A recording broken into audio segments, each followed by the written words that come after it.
Hello everyone on today's IRS tax update.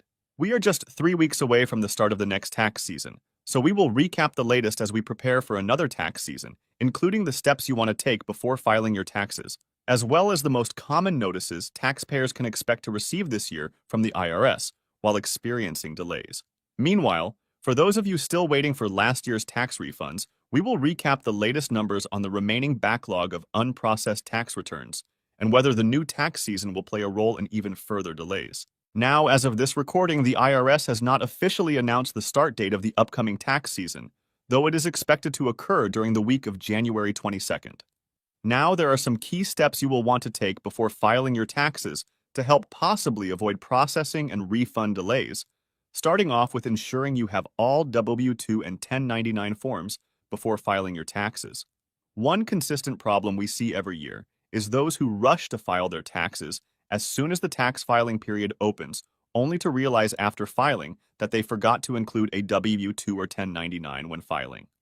Oftentimes, a taxpayer may have worked at a job for a very short period of time, even just one day, and completely forgot they were due to receive a W-2. What will end up happening at that point is tax processing can become delayed with the refund frozen, and the taxpayer facing to file an amended tax return, which can cause possibly up to a year delay. The reason a taxpayer will experience delays is the IRS receives copies of all W-2 and 1099 forms from employers, former employers, and businesses that they use to match what you are reporting accuracy, which is especially important for those filing for certain tax credits that have income requirements. All W-2 and 1099 forms are supposed to be mailed out by January 31st. For those of you who have not received it by February 15th, do notify the IRS. The second step you will want to take if you have not done so already is create an account on the IRS website. Now, by creating an account, you will be able to access your tax transcripts, which oftentimes will give you more information than just checking the "Where's my refund" status on the IRS website. There are also other options available by having an IRS account, which include receiving some notices digitally instead of just waiting for them in the mail, as well as making payments and payment arrangements for those who end up owing the IRS. The process is relatively simple to create an account and make sure to have a valid photo ID available, which will be required as the IRS does now use ID.me to verify the taxpayer's identity while completing this process. For those of you who have moved in the past year, please make sure to update your address with the IRS using Form 8822, even if you are using your updated address when filing your taxes. Every year, we see tens of thousands of taxpayers experience delays because either tax refund checks or IRS notices were sent to an old address. By updating your address, you can potentially avoid months of delays. Also, it is important if you are using the same online tax filer as the year before that you go into the settings and update your address before beginning your taxes. Another possible step you will want to consider is changing the platform you use to file your taxes. Last year, we noticed a significant increase of viewers who were very unhappy with those major tax preparers like TurboTax and TaxSlayer and vowed to change the way they filed their taxes this year. Now, starting this year, the IRS is launching a new free e-file system for eligible taxpayers to use to file their federal taxes, and this system will also allow taxpayers in certain states to file their state income tax returns at the same time. It should be noted each year millions of taxpayers who are eligible to file their taxes for free instead pay to file with one of the major tax companies instead.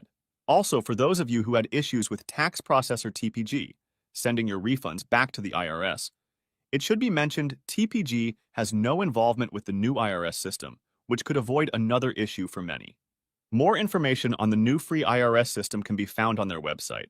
Aside from TPG returning refunds back to the IRS, it also was reported by viewers that certain non-traditional banks, such as Chime and Green Dot, were sending their tax refunds back to the IRS so that they could be sent out as a paper check instead. Unfortunately, this is a problem that has gone on for many years and has even gotten the attention of news networks highlighting the issues taxpayers experience while trying to deal with these non-traditional banking institutions.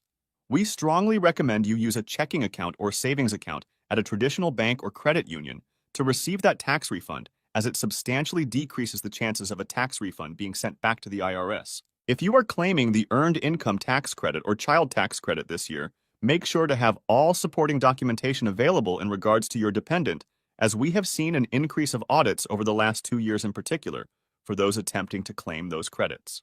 By having the most commonly requested documents available now, such as birth certificates and proof of residency for the dependents in question, it will allow you to respond quicker when the IRS sends you a notice requesting documentation. One of the most common notices taxpayers can expect to receive this year is the 5071C notice, which is the request for identify verification. Now you must verify your identity before the processing of your tax return can continue, so it is very important you complete this step. Now, if you completed ID verification in previous years and once again received this request, go ahead and reconfirm your identity. The need for ID verification has been the cause of the delay for many of our viewers, especially in the last 2 years. So we are looking at a substantial number of people being impacted by this problem. Most ID verifications can be completed online, so make sure to have a valid photo ID as well as a copy of your tax return available.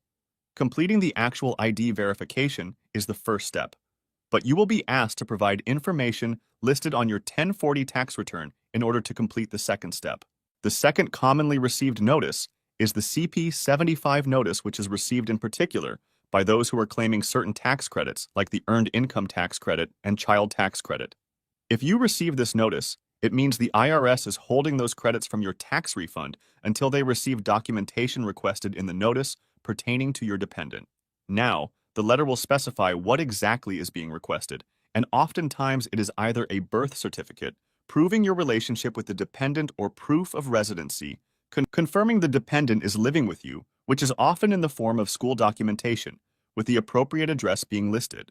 Now, as we focus on the upcoming tax season, we are still monitoring the ongoing situation for those who are still waiting on tax refunds from last year and even the year before. As of the last update, the IRS still is showing 686,000 unprocessed tax returns remaining, with the majority of those e-file and returns requiring special processing, with 86,000 being unprocessed paper returns. Back in September, that total backlog stood at over 1 million, so we have definitely seen some progress. Unprocessed amended returns have recently saw an increase to now 884,000, which is substantially high as we enter into the next tax season, which means we could see processing times longer than the 6 to 7 months we are currently see. Unprocessed employer returns are down to around 40,000, with amended employer returns sitting at over 1 million. For those who are still waiting while work will continue on your tax returns, we can expect to see a significant amount of tax returns submitted this year get processed with refunds issued before yours is completed. The IRS does state they process tax returns in the order in which they are received, but that is not always the case, as we have seen in the past.